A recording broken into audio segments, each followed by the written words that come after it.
and welcome to Moneylife. This is Sucheta Dalal. This week I'm going to talk about 3 things that investors can do when they have lost money. They're not easy. I'm not offering easy solutions. But remember, one of the side effects of COVID is that all other issues, especially financial issues, have gone onto the back burner. People don't have the time. When you're fighting for your life, gasping for oxygen, literally, things like losing money in investments is not even on anybody's agenda.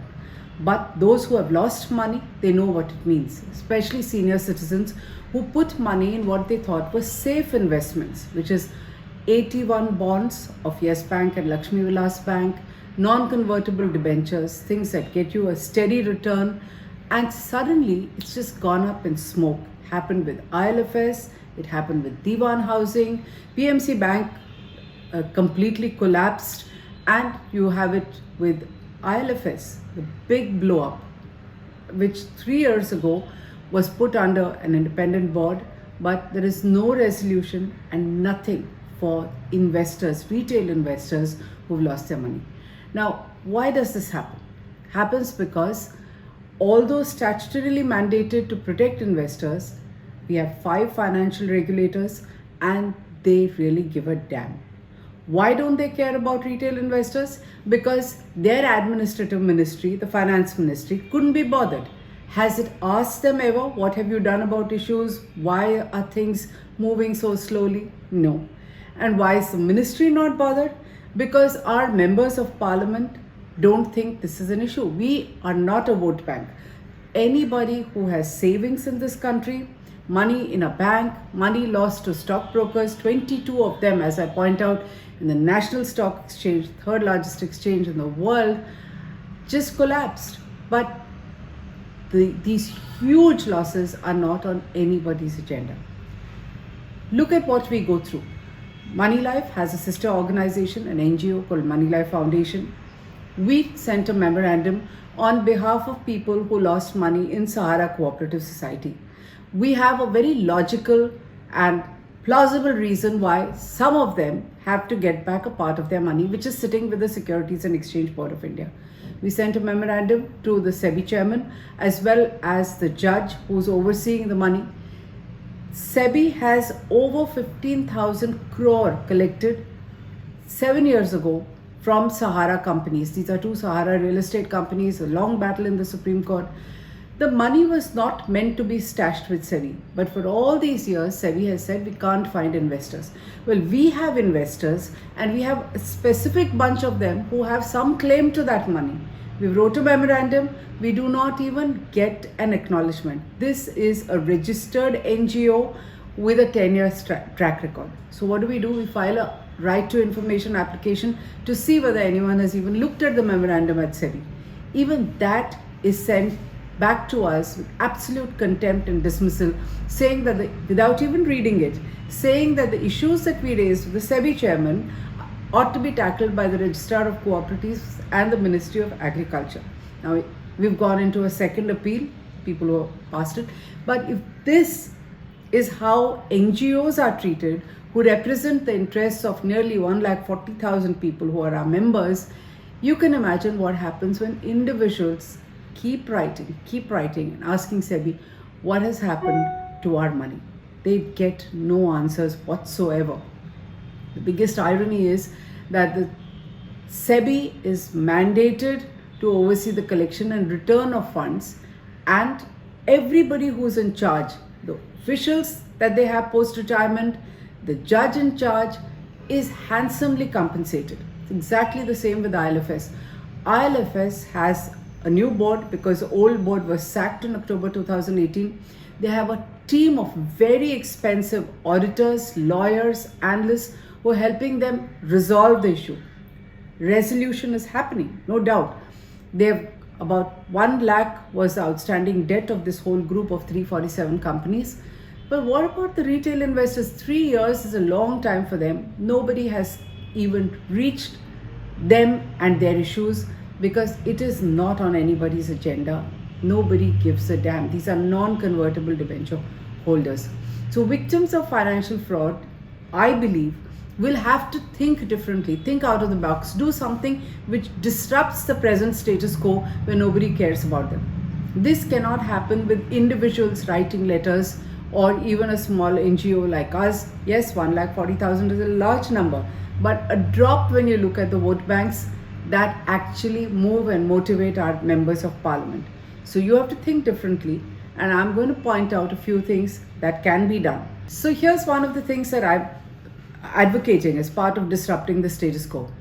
When we have deposits in banks, the uproar that was caused over the PMC bank collapse, Punjab and Maharashtra Cooperative Bank, led to the finance ministry almost overnight deciding, without even doing the maths behind it, increase the deposit insurance from 1 lakh, where it was for 20 years, to 5 lakhs.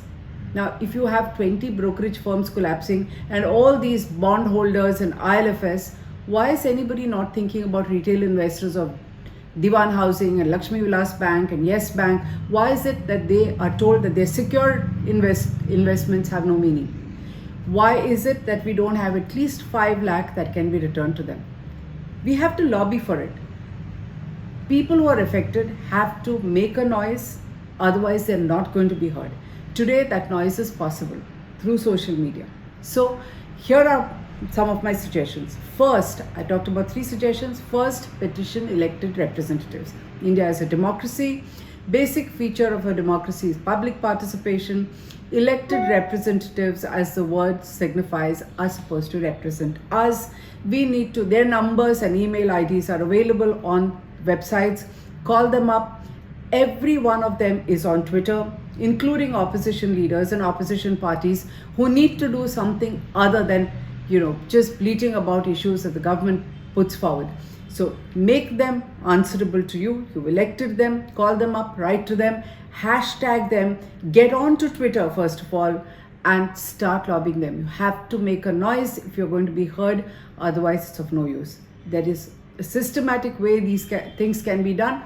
We can get the attention. All our ministries, our ministers, almost every MLA, MP, even a corporator, the municipal corporations, the police, the CBI and the Enforcement Directorate are on Twitter, maybe Instagram as well. Use them. Point 1. Point 2, push for class action. Why class action? Because individually our legal system doesn't work for us. It's slow and it's expensive. Now remember, just after the Satyam scam, that was in 2009, in 2013, the Companies Act enabled class action suits. But typically, it was half done. So lip service to us educated people, which has absolutely no meaning. Indian shareholders got nothing during the Satyam scam, but American shareholders filed class action suits. So here an enabling provision was made under Section 245 of the Companies Act. But even today, remember, so many years later, it is pointless because many of the provisions are vague, ambiguous, there are no proper rules. You're supposed to take these issues to tribunals. It does not include all stakeholders. The Act does not even mention how this litigation will be funded, which is absolutely the key. Now, in the US, class action is funded by the contingency model, which means that the lawyer takes up the case for a class, and a part of the money that is awarded to investors goes as legal fees. The rest of it is equitably or pro rata divided among everybody. The legal firms make sure that all this happens very, very smoothly after you give your consent. This ensures that class action adds to the work done by the regulator. In India, just the opposite happens. The regulator is usually made a party to the suit, because it is they sleeping on their job that enables a scam in the first place. They use public money and hire the most expensive lawyers to work against investor interest. So it's a double whammy. There is no class action. When people get together as a group and file litigation, the regulator is against you using public money. We have to put an end to it. We have to lobby for this to change. Now, in our experience in Moneylife Foundation, we tried to put together groups for people who lost money to brokerage firms. We find that the biggest stumbling block to collective action is the legal block, because it's so expensive. You need to pay money upfront. Each one has different amounts at stake, so it can't be equal. People are reluctant to pay more. Those who have lost less money are reluctant to pay anything at all. So you need to bring in contingency fees in class action, and all of us will have to get together and lobby for it. Now, how do we lobby for it? Through organizations, through a voice. Get on to Moneylife Foundation, foundation.moneylife.in, become a member. It is free. It has minimal information that you require. Get active, because even if you haven't lost money today, you could be a victim tomorrow. Third, form specific pressure groups. This was formed by PMC. They made a noise. They worked well. You saw what happened. They haven't got their money back, but at least for the future, deposit insurance has gone up to 5 lakhs. Now, social media enables people across the country to come onto a common platform through Telegram, through WhatsApp, and fight jointly. We did this successfully for people in Anugrah and Karvi. Some of them have taken it forward by filing litigation. This cannot be done by an NGO like, say, Moneylife Foundation. There will have to be special groups. Fortunately, some groups have been formed. So if you've lost money to Yes Bank 81 bond holders, then there is an association called Yes Bank 81 Bondholders Association, formally registered. Those who want to join have to share proof that they actually had an investment, contribute 5,000 because they are fighting your cause, and they are working through a Telegram group in a very organized manner. They have already filed litigation.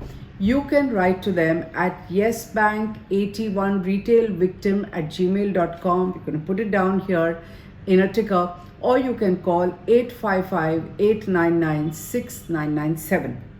Another group that has been formed is ITNL Retail Public NCD Holders Association. Again, a registered one. These are people who subscribe to non-convertible debentures of IL&FS Transport Network Limited, that's ITNL. And ITNL is one of the largest step-down subsidiaries of Infrastructure Leasing and Financial Services, which had its board sacked in 2018 after it could make payments. This association is registered at B557 Vasant Kunj Enclave in New Delhi. Its email is itnlretailncdholders@gmail.com. The phone number is 9990300772. We're putting it down in the ticker again. You need to join these if you have an investment. Now, there is a new board over there, like I said, spending a lot of money, comprising bureaucrats, all paid extremely well. Nothing for the retail investors as yet. Money is being collected. It is vaguely under the bankruptcy code. There is a judge, Justice Jain, who's in charge. You have to petition him and say something has to be released for pension holders, NCD holders of these companies, and it has to happen now. It's 3 years. So get together, push for it. The third one is Diwan Housing and Finance Limited, DHFL. As you know, there is a bid from the Piramal Group. It has offered to pay less than half. Okay.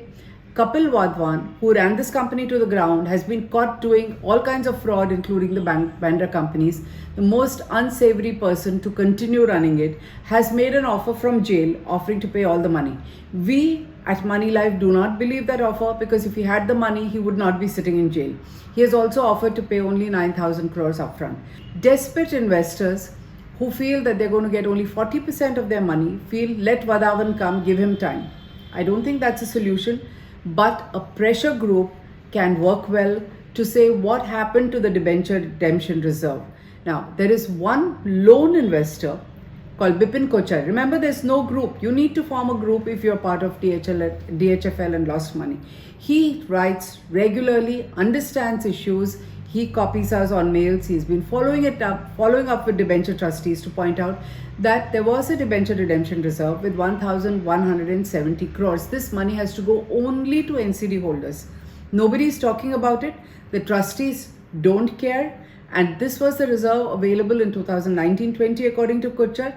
You need to fight to ensure at least that money comes back only to NCD holders, kept out of whatever Piramal plans to do, and even Vadhavan doesn't get his hands on it.